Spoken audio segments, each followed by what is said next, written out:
I mean, there's really not much to say anymore.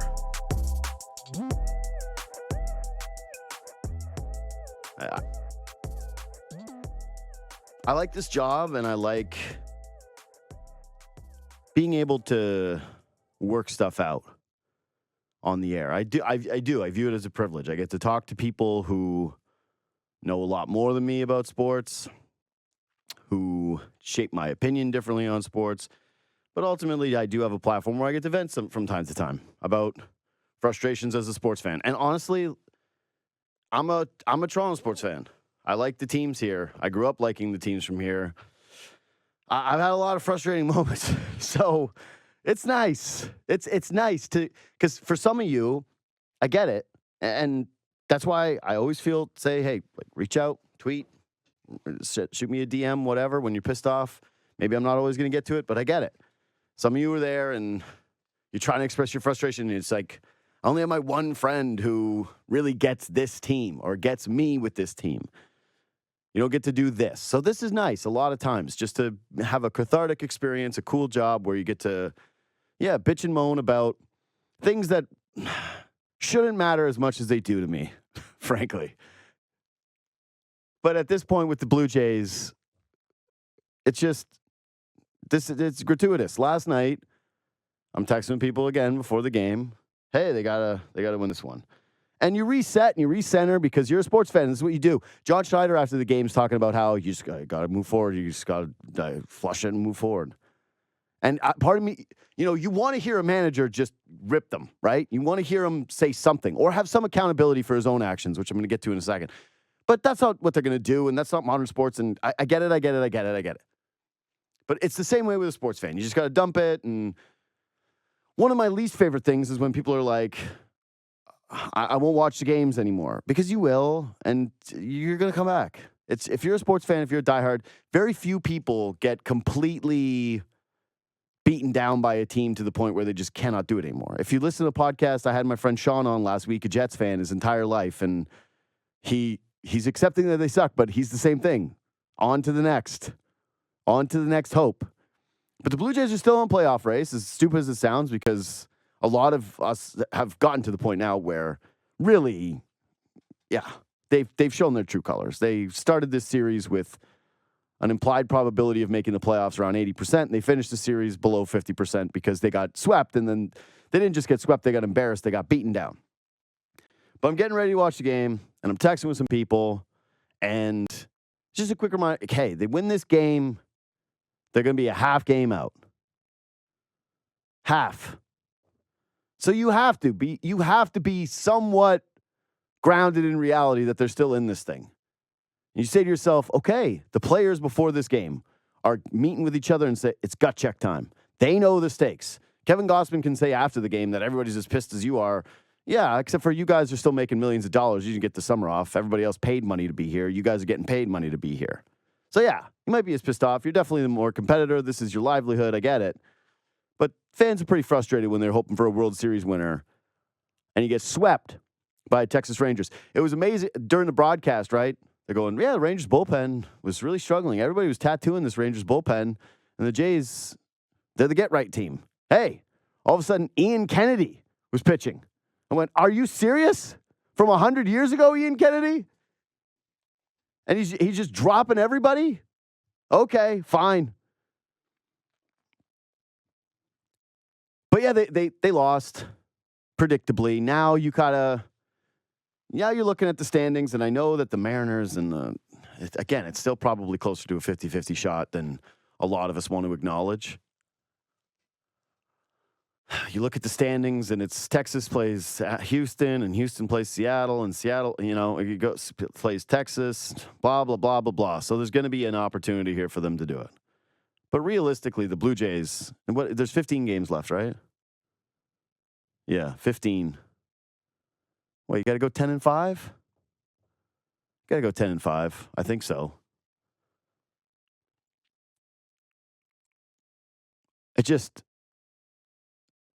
I know I'm paid to talk, but there's nothing to say. There's nothing to say. I've said it all. I've said it all about this team. I've said it all throughout the series. And I'm just grateful that it's Friday so that I don't have to do this again tomorrow. I love my job. I love the cathartic experience of being able to vent. I love being able to connect with other fans, even though it's like other people who care about sports, even when it is misery. I think we all hate to admit that sometimes we do like the misery. We're familiar with the misery. But this is just beyond that. This is just embarrassing. This is just a low. And so for a Toronto sports team, a city that has largely been tortured. Yes, a couple championships, Raptors in 2019, amazing. But for a city that is pretty used to sports pain, for you to stand out as a group is quite an accomplishment. Bravo. Good job to the 2023 Blue Jays, who will be remembered. You guys will be remembered. That is a fact. People are going to be able to point to this team and say, oh, yeah, I tried to forget, but I can never forget. I remember the 2023 Blue Jays. They are going to be a yardstick for every team in this city that was disliked, every team in this city that didn't meet expectations. They're going to be the modern 2013. This is how it goes. Every decade, there's going to be the disappointing team. And right now, in the 2000s, it's them. Say what you will about the Leafs. Choking in the playoffs, fine. They've done it.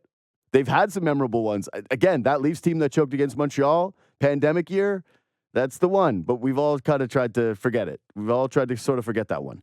Before that, Leafs blowing the 4-1 lead to Boston. These are singular moments, right? This is a series. This Blue Jays team just has been painful the entire season.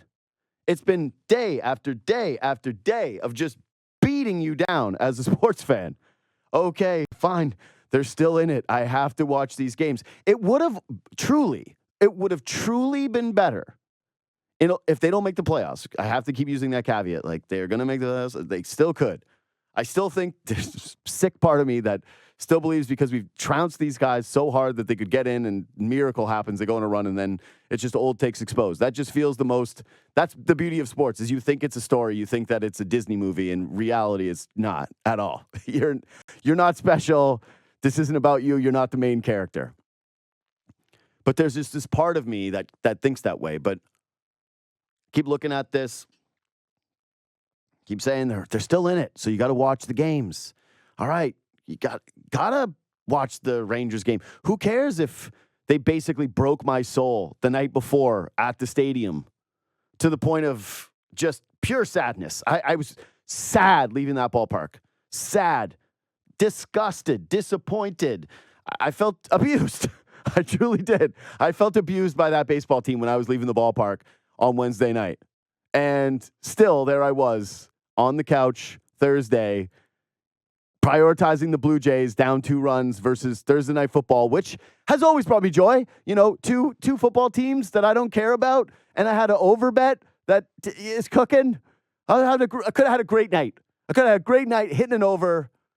I wasn't playing anybody on either team in fantasy. It would have just been pure, unadulterated football, except for the whole Jalen Carter thing as a Seahawks fan. I just need to say as a caveat, it's an absolute nightmare watching that guy play football because he's incredible. He's clearly going to go to the Hall of Fame, and Seattle passed on him, and I can't reconcile. I'm really having a tough time with it. It's actually like the Jays are the worst thing in my sports life right now. That is unquestionably number 2, is the existence of Jalen Carter not wearing a Seahawks uniform, wearing the wrong Birds jersey. Anyways, it's just, you would have almost rather had a season where the Jays were just awful, where they were just bad, where you didn't have to go through this. The shaming of, well, you're still in it. The shaming of just, hey, no, the Blue Jays are still in it. You can't give up on this team. You got to keep watching. Got to show faith. The tweets where you go, oh, you can't be unreasonable as a fan. They're only a game out. Or they're still in a playoff spot. The scolding. Ugh. This sport just beats you down in a way that others do not. It is. It's just a relentless pain. And sometimes having a team like this is worse. And I know, like, I'm about to talk to Jared Carrabis, he's a Red Sox fan. I know for a long time they were tortured, but it's a lot of happy memories. A lot of really quality teams just fired a GM because they went 4 years with him. People here, Blue Jays are in year 7 of Atkins. They might disappoint, might fired 2 managers, and people are going, we're not really sure if Atkins gets fired. It's like, what? What are we talking about? Just like, yeah, failure is tolerated a little bit differently. But man, this season has been a slog. This has been a nightmare. This has been truly one of the most memorable teams in my lifetime for all the wrong reasons. Anyways, Jared Carrabis, like I mentioned, DraftKings, Baseball is Dead, Name Redacted podcast. Watched his video yesterday on Twitter talking about the Chaim Bloom firing. Seemed like a guy who was pretty shocked. Anyways, one of my favorite guys on baseball. What's up, Jared? How we doing, buddy? How are we doing? Bad. You sound really down right now. You sound really down. How can I cheer you up? First of all, I would trade places with you. I was thinking about this. Today. Jays are just outside of the playoff picture, starting a series with the Red Sox, a team the last time the Jays played you, it was an absolute ass-kicking, right? The emergence of Davis Schneider, who has remained this good, by the way, who should be one of the biggest stories in baseball if the Jays are successful. And no, not a thing because they haven't been. The Jays are really good at beating, the Royals and the Rockies and the A's. But, yeah, anybody with a pulse, they can't beat. They're, what do I have it as now? 17-29 against the AL playoff teams. Good stuff. Minus 73 run differential. I would trade plays with you because I'm watching your Chaim Bloom video, and you bring up how, hey, this guy built up the farm system. Like, do you have stars here? Do you have some players here? There's going to be potentially a big offseason coming up for this team where they're supposed to take a leap and be competitive. And I am going to start with this with you is I think I'd rather be the Jays than the Yankees. I just think the Yankees are completely a desolate wasteland right now, but they do have the resources of the New York Yankees, right, at their disposal. Where would you put the Jays amongst the American League East franchises right now today in terms of who you would want to be moving forward into next year? Oh, that's a really good question. Take into account, again, the resources, just like who's going to be spending tons of money. That stuff matters to me. Who's going to hit free agency? Right. Yeah. You also have to factor in who's still going to be here. Who's going to, that's a good question. All right. So number one, you definitely want to be the Baltimore Orioles. Unquestionably. I think we all know is the answer. Then you probably want to be the Tampa Bay Rays after that. Agree.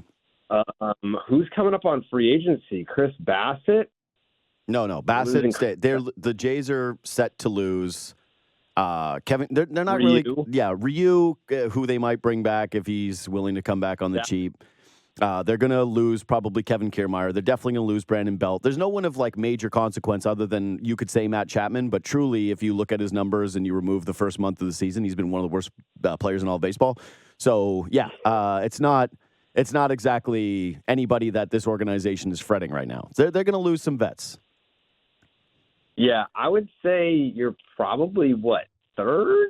So ahead of the Red Sox still. You still say you'd rather be a Blue Jays fan than a Red Sox fan.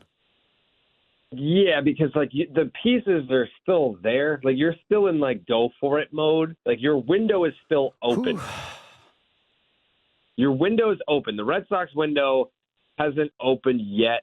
You're seeing it. You're seeing pieces of it. You're kind of getting there.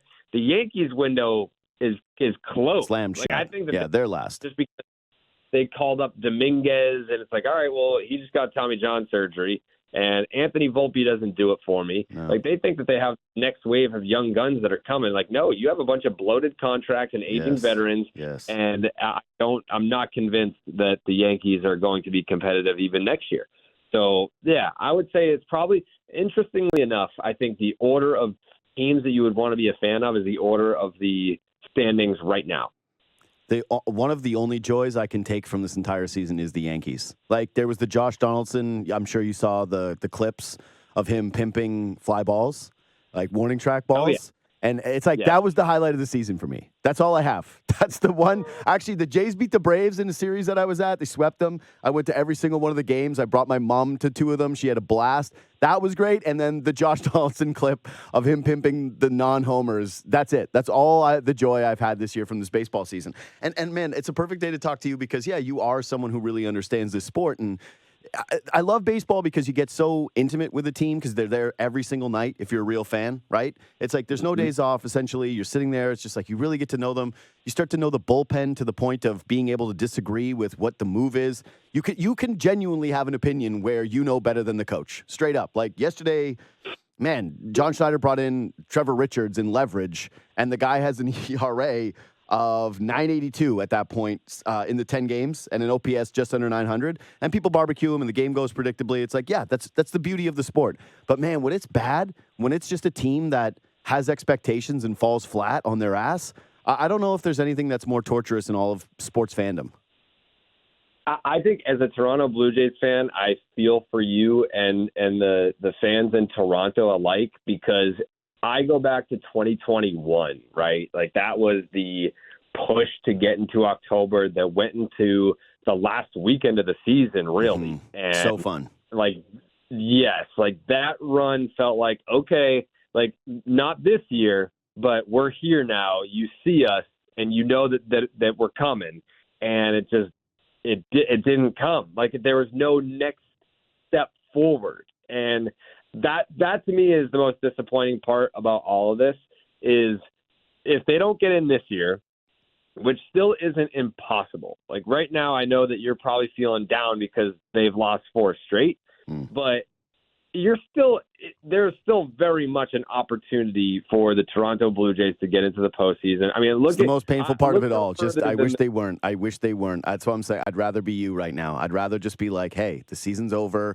Have some funny tweets about the gold bottles, and let me just go into the offseason with some hope of real meaningful change. Honestly, like, oof. It's like, you're right. They're still in it, man. But it's one of those things where you watch them night in, night out, and the offense is so bad and they're so dreadful. Of course they could. A miracle could happen. It's happened in the sport before. You get in, maybe you go on a run. But they, like you mentioned, that 2021 year, they were supposed to be contenders right now. They were supposed to be the real deal. They were supposed to be the class of the division. And the fact that 2 teams are ahead of them, that the Orioles jumped them so quickly, that they're kind of sitting there in the mediocre middle. And honestly, this year, the American League it's not terrifying at the top. There's no team where you look at them and say that they're insurmountable. It just feels like such a blown opportunity for a franchise that really does have to wait for their windows. Yeah, I think that's what it really frustrates me, is that like the Blue Jays made moves. Like the Blue Jays brought in guys, and I want to say that the 21 finish was kind of like that turning point where you felt like, because I think one of the big things that is almost borderline criminal that the Blue Jays get away with is that they're one of the richest franchises in professional sports. Like when we have all these conversations about like a Yamamoto this off season, and it's like, okay, we have a bidding war for one of the top arms. Does anyone ever mention the Toronto Blue Jays in that? We are famously the place where when a free agent signs, then there's always a report like the Jays were actually the runners-up. They were close. Yeah. They had a good conversation with this guy, and then you find out that they were kind of miles apart. I will say that, the Jays this year were top 10 in payroll, which is whatever. They're supposed to be World Series champions, so they better be top 10 in payroll. They will have moments where they'll spend some money, and they do have the one thing which I know is true, and people hate it here when I bring it up, but yeah, it's how we got George Springer, which is you have to give them the extra year. There's a Toronto tax. Guys that are going to play in Canada, they're going to want more. Like it's going to be a thing. And I think that makes it a little bit harder on this franchise at times, but you're right. Like they're never really serious in on some of these guys. Even when who was it? Oh yeah, it was Verlander this past offseason. Man, they were horny for Verlander. Horny. And It was just, they had some good meetings with him. They made a pitch. They really tried. It was like, yeah, we knew we weren't getting him. All right. It's like, we knew it was pie in the sky. But they also weren't aggressive on Garrett Cole, because I remember that free agency that was 19 going into 20. Mm-hmm. And I had the Blue Jays as the dark horse for Garrett Cole. I was like, it just makes way too much sense. Their window is starting to open. You have the best available pitcher that's been available for quite some time. They have the money. They haven't, and this was before Springer. So it's like, all right, yeah, they have the money and they can actually go splurge on someone. This is the perfect fit. It was almost like their stars aligned at the same time. Like Garrett Cole in his prime, marquee free agent with a young, exciting. Like this is before we knew, I guess, like what would become of some of the core pieces, but. There was still excitement about guys that we now know aren't that exciting, but the prospect was certainly there. Mm-hmm. That felt like a big miss to me. Man. Like, do you think that they'll ever be in on like a monster free agent like that? Like, and no disrespect to a George Springer, but like I'm talking like a marquee, like top of the top type guy. No. I mean, I think George Springer is as big as it gets, and they've had those moments, right? Like Ryu was pretty high when he was poached by Toronto.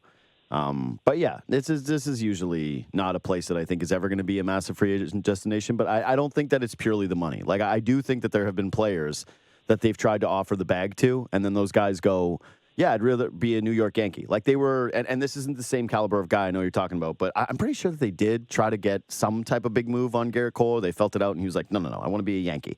And to me, honestly, thank God, because I think Garrett Cole is the one of the athletes. If I had to pick like 5 athletes I've hated the most in my life, he would have to be top 5. And so him being a Blue Jay and depriving me of the hate that I have for Garrett Cole, it wouldn't have been worth it. Like it just wouldn't have been. I'd rather have things the way they are. That the Jays stink and Garrett Cole I get to hate with no restrictions. George Springer was a huge name. The Mets had a ton of money and they were going after him. But there's that next tier that you're talking about, and they've tried, but I think that there are too many restrictions that have happened. The Toronto tax. Guys not looking at this place as historically a ton of winning. And even with those windows, you would have thought, hey, this was the time, this was now. You get to play with the super competitive team, and you kind of alluded to it. The pieces that we thought were going to be the pillars of the Blue Jays moving forward, some of them are in major question right now. Like, we have Alek Manoah disagreeing with the team about his medicals. Not good. Yeah. You know? Like, that's not – this. I've said this on the show. Reading between the lines, that's about as bad as it gets. Like, money can be fixed. Once you start talking about we don't think you're hurt and he thinks you're hurt and he thinks he's hurt, especially like a strong personality like that, I don't know what it's going to lead to, but there's at least a solid shot that it's a divorce. And it's a divorce during a time where a guy has had an incredibly down season, had to go down to their complex league to pitch this year. And now Vladdy Jr., he's facing meatballs constantly. Can't hit a fastball. All of a sudden, one of the best hitters, one of the most promising hitters, a guy that was supposed to be a generational talent, like flat out is late all the time on 3-1, 92, 93 fastballs. It's incredible to watch it right now.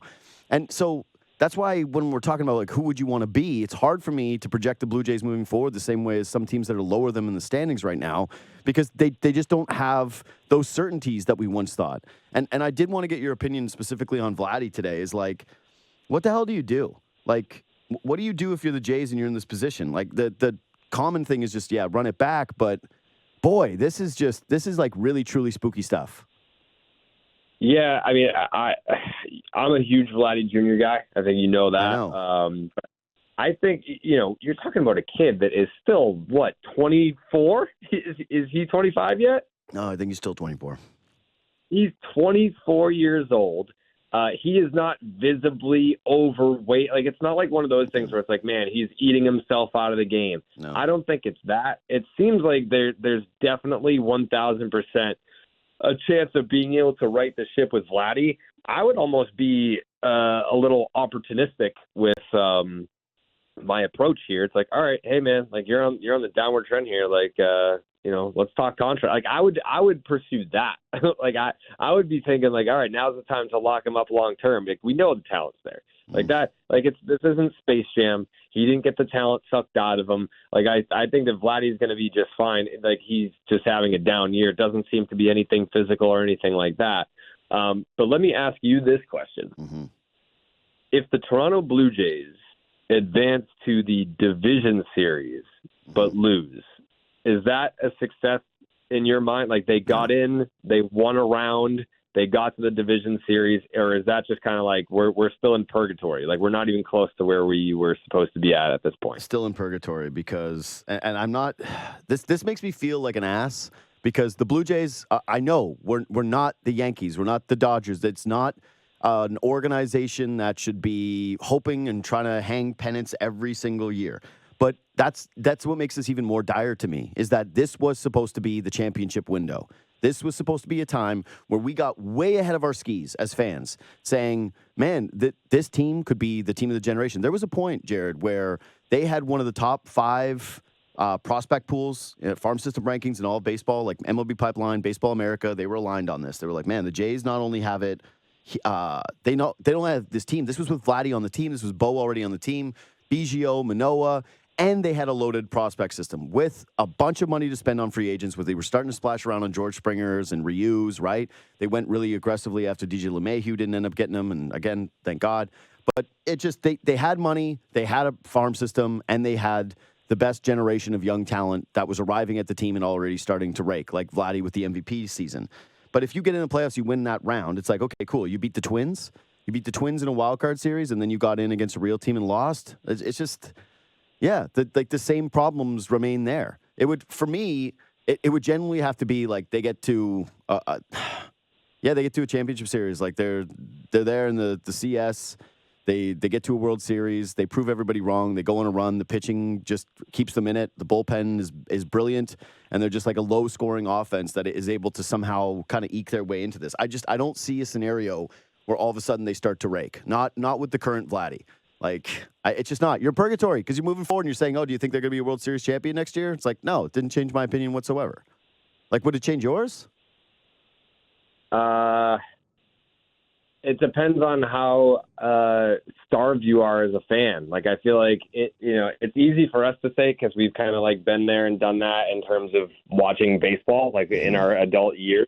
But like, if you were too young to remember 2016, which makes me sick that those people even exist. All right, like, how dare they exist? If someone was like, "I'm too young to remember 2015, 16," I'd be like, "All right, get out of here immediately. Like, you got to walk away."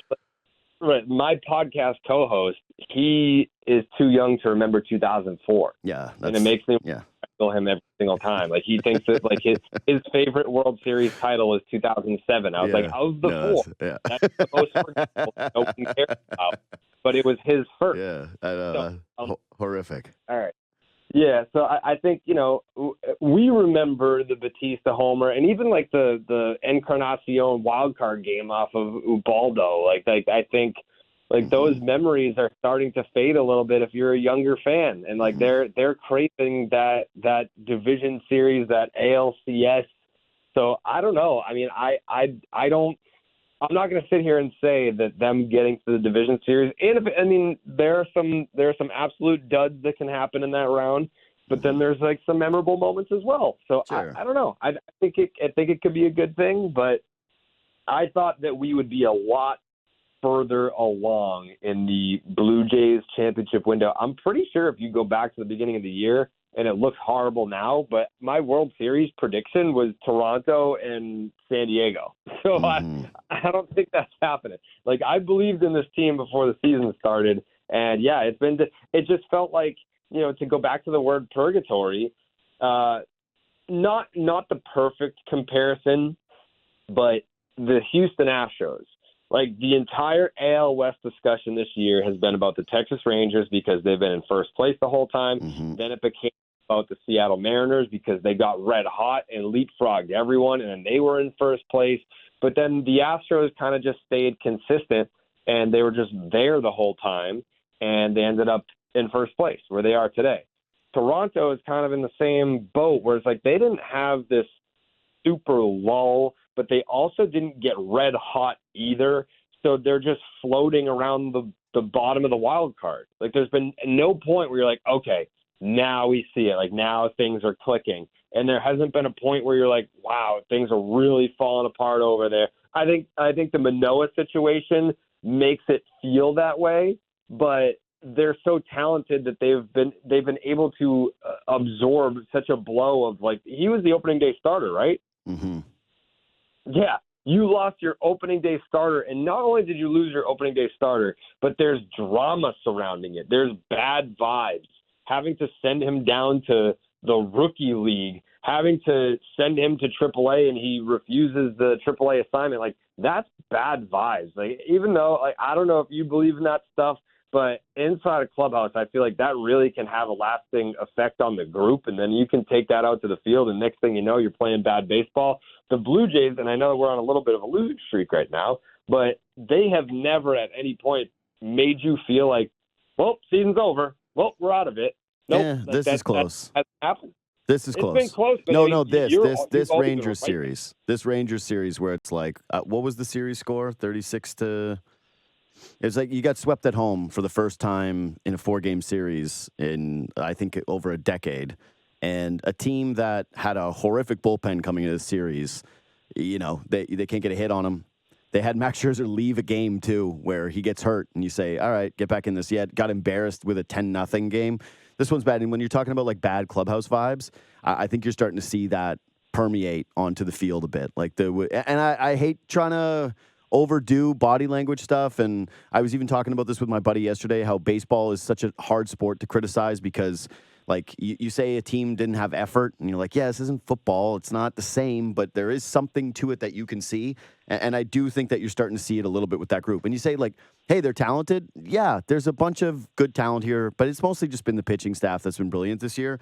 But, like, just kind of bringing it back to the Vladdy thing, I was even thinking about heading into this Red Sox series because Devers, you look at Devers' numbers year over year over year, it's like 819 OPS, 916, down year 793, 890, 890, 865. Vladdy has had the one MVP season, and then this will be the third time in his career where his OPS over the course of a season is going to be sub 800. And last year was 818. So I'm not as convinced that this is going to be like a superstar in the making or that this is going to be like the generational piece. And you remove him and Alek Manoah, and it's just like, yeah, what do you have? What do you have moving forward? You don't have a deep prospect system. You traded Gabriel Moreno, who I swear to God is on track already to be a Hall of Famer. He's like the best defensive catcher in all of baseball already. He's nasty, and he gets on base like a machine. You traded him for a fourth outfielder. We traded him for Bradley Zimmer, essentially, an awesome defensive player who can't hit a lick. It's spooky times here, man, and that's why this series is going to be super interesting because if they don't beat the brakes off the Red Sox like they did last time around, then what you just said about the season and how they've never had that moment, like that, this will be the moment. This series, they lose to the Red Sox and it's over. Like you can put a fork in them. I assure you, you will have no problem beating the Red Sox. they have absolutely shut it down. Yeah, there was multiple times last night against the Yankees. There were guys that came in to pitch in that game, and I was like, I have no idea who this person is. Amazing. Like, not the slightest clue. Like, that's where we're at in the season. Is we are rolling out pitchers where it's like the seventh inning of a spring training game, and the guy's wearing number 93. Yeah. It's like this is just your major league dream. You are getting some of the better starters. Like you're getting Bayo tonight. Yeah. It's Bayo, Barrios, Sale, Bassett, Pivetta, and Ryu. So it's if you're going to be getting the no names, it's going to be in the bullpen. But I was at that series at Fenway where it was I said that was the series that ended the Red Sox season. Was the Toronto series at the beginning of 100% was. Yeah. I said that's when they hit the iceberg, and then when they got swept by Houston at the end of the month, that's when the ship went under the water. But it started with that series against Toronto. So I don't know. If I'm you, I know that you're in a low place right now with the 4-game losing streak, but the Red Sox are not playing their best baseball because they have absolutely shut it down. The thing is, though, is that that series against the Rangers, that feels like your series against the Blue Jays, where you went, okay, we were in it, we were ahead of you guys in the standings. Now it's not. And you don't have the tiebreaker. You're 2.5 back, just from that Rangers team. You had it at home. It sucked. And for those bullpen guys, I would like to give you also a little piece of advice. Don't start thinking that those guys, number 93, is all that good just because he strikes out a bunch of Blue Jays, and that you look and go, they limited the Blue Jays to 2 runs for the third time in this series. So these guys might be. It's like, don't be fooled. Do not be fooled. The Jays can't hit. Like, period. They cannot hit. My buddy Blake Murphy, he tweeted this yesterday. I got to pull it up and find it because it's just like one of those stats that just sits with you and you feel just disgusted over and over. Only Oakland has a worse slugging percentage as a team versus middle fastballs in Major League Baseball than the Toronto Blue Jays.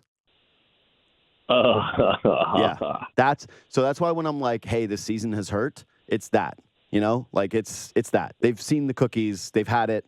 They can't hit it. They can't do anything with it. And a lot of it has been Vladdy, which is making it even worse. Okay, so Red Sox stuff. So Chaim Bloom gets fired. You do a great reaction video of it. It's up on your Twitter right now. And you thought that this was going to be a guy that was, deserved coming back given, the prospect pool that he had accumulated. And you mentioned like the Mookie Betts trade. It's hard to say that like that's his fault. But I almost, fell off my couch and you're like, Theo Epstein, you guys are really talking about that happening again in Boston?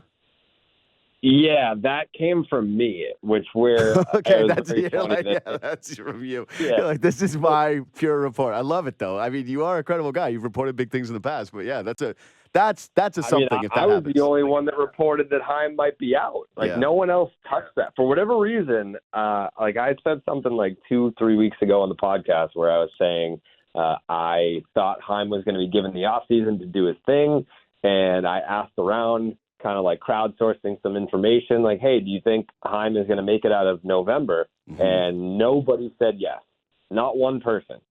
So that's when I kind of, my antennas went up being like, oh, is Chaim like about to get fired? And then yesterday morning, boom, done. He's toast. So, but the Theo thing, that was just like one person was saying like, what about Theo? And it was someone that like would be plugged into a situation like that where it's like, all right, where did you hear this? Like, you're not just saying this name to me for no reason. And I still put the chances at 1%, but I definitely got Boston really excited about that idea to the point where it was asked in the press conference. Like they did a press conference yesterday to announce the firing of Chaim, and then one of the first questions was, what about Theo Epstein? And Sam Kennedy down real quick. So that's very unfortunate. I just feel as though it would be tough to envision Theo going back and doing that. Like, it feels like he's trying to save baseball behind the scenes, and that one day we're just waiting for a 30 for 30 where baseball is just like, hey, how Theo Epstein saved baseball. And then he becomes the commissioner or whatever, and that's his that's his future, not going back to the Sox. But like, people have said that where it's like, oh, why would Theo ever go back? And it's like, well, he already did. If people forget, Theo left the Red Sox, and he came back because John Henry convinced him to come back. This was after he won in 2004. He split, I think, in 2005, and that's when Ben Cherington actually pulled off the Josh Beckett trade for Hanley Ramirez, the Josh Beckett and Mike Lowell trade, and then Theo came back. But I think what Theo really wants at this point is to be part of an ownership group. So if John Henry likes Theo to the point where he would go, grab him from his excursion that he took, then I would say that Theo's not going to be able to outright buy a baseball team. He doesn't have billions of dollars. He would have to be part of an ownership group. Why not the Boston Red Sox? So I don't know. I think that seems like it's not much of a pipe dream. Like, it seems like the puzzle pieces fit. It's just a matter of if he's part of that group, what's his role? Like, does he have say in baseball operations? But now, like, the hot rumor is that Alex Cora will become the Brad Stevens of the Boston Red Sox and go upstairs and stuff. So who knows? That's such a Boston move. Like, you guys love that move. That is your move. Like, you're just like, it's like Red Auerbach did it, and you're like, they always do it every time. Let's keep doing it. Let's keep. This is our thing. Make the coach the GM. Let's do it. Belichick. Let's go. You might be able to get Ross Atkins. Like, you just wait a couple of weeks. Can you interested in that?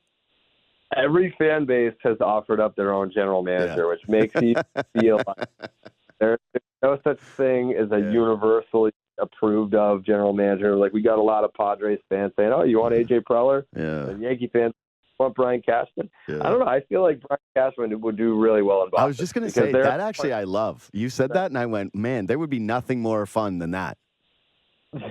Yeah. If he just came to Boston, spent a bunch of money, and then hauled off 4 straight World Series titles to just undo Derek Jeter's legacy. Undo Derek Jeter's legacy. They're like, yeah, he did do anything. Derek Jeter, never heard of him. Brian Cashman, that we've heard of. That guy we know. Yeah. Man, I like that. Anyway, yeah, you did have the Chaim Bloom thing first. There's no question about it. I don't even know if I like, again, I'm so beaten down by this series. I'll say this. I want the Jays to win. I still want them to get in. You're right.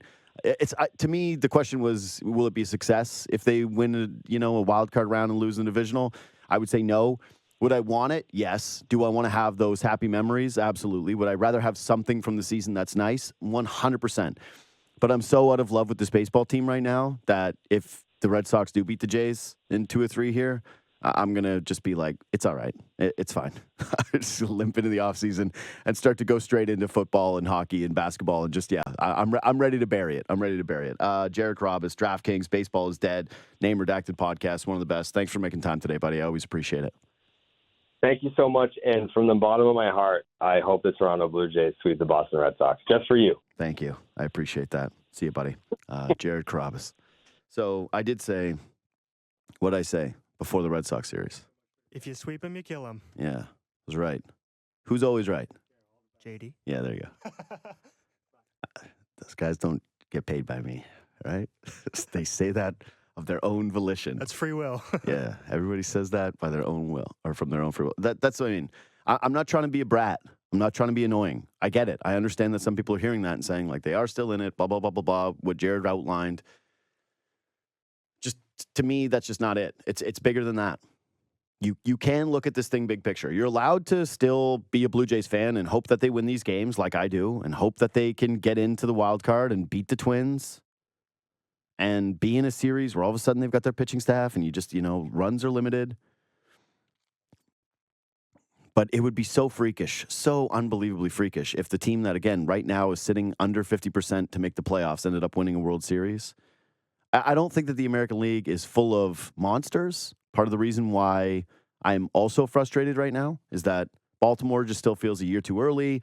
Obviously, Tampa has had massive drama. It's a stable, terrific organization, but you've pulled out some of their best players, either with injury or the other thing. The worst thing, the Astros, Jays beat them this year. They feel like a good version of the Astros, but this is not a great version of the Astros. The Mariners are extremely volatile, up and down, up and down, up and down. Their fan base is pulling their hair out right now because they're going through the same thing as the Blue Jays, where it's just, hey, you have an opportunity in front of you, grab it. And the Mariners players are like, maybe not.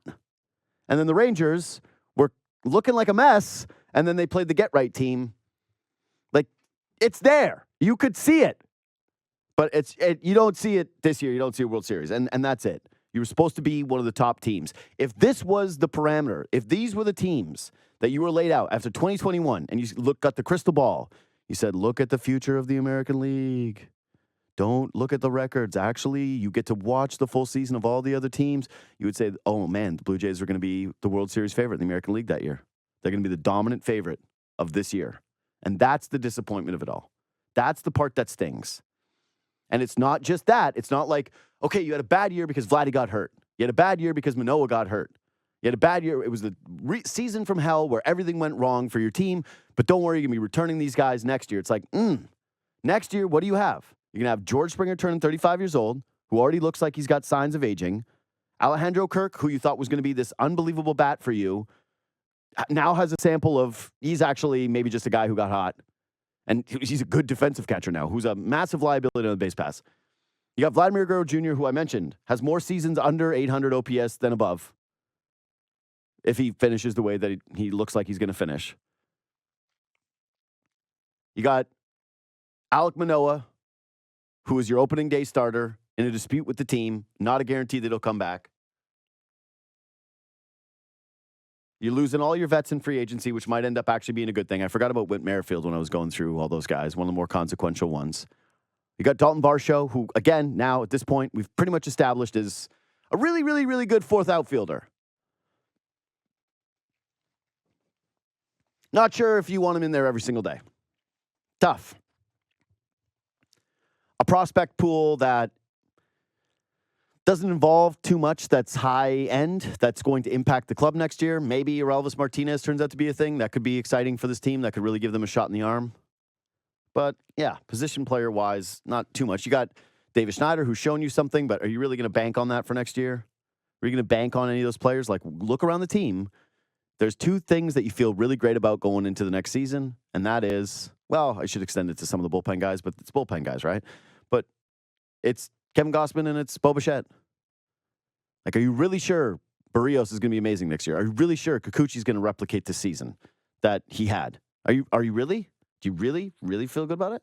I think Bassett will. He'll be solid. But again, I talked about with Dennis yesterday. He's a good innings eater pitcher. not exactly a guy that you're going to be hoping and relying on, again, another year older come playoff time as a front-of-the-line starter. I don't think so anyway. Love the guy. Love his competitive spirit. He's given them a ton this year, but yeah, is what he is. How do you feel about the window moving forward, and especially as these other teams get to round themselves in a form like the Red Sox, with their prospect pool, with their money, with their resources? You don't fire a GM and there's no pressure for the next guy to come in here and win. That's what's happening here. They fired Chaim and they said, time for the Red Sox to win. I think even the ownership group, that was their statement, was we're about winning here, something along those lines.